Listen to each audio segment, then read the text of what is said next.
বাবারা ভালোবাসি কথাটা খুব কম বলে, কিন্তু কখনো খেয়াল করেছো তাদের পুরো জীবনটাই হয়তো সেই কথাটার অনুবাদ।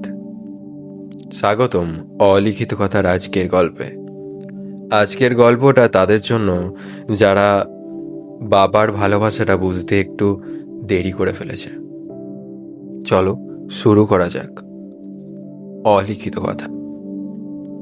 ছেলেটা প্রতিদিন বাবার সঙ্গে তেমন কথা বলতো না। বাবা জিজ্ঞেস করতেন, খেয়েছিস? সে বলতো হুম। টাকা লাগবে? না। ব্যাস, কথাবার্তা এখানেই শেষ তাদের মধ্যে।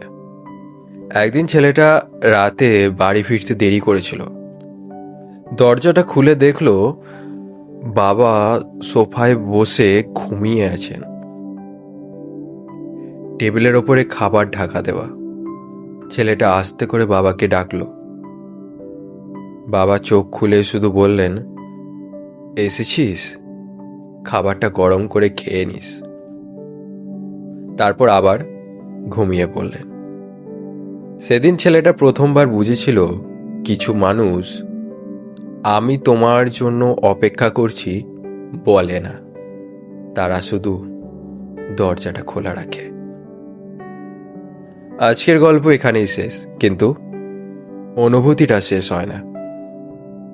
তোমার বাবাকে শেষ কবে বলেছ তুমি আছো বলেই আমি নিশ্চিন্ত?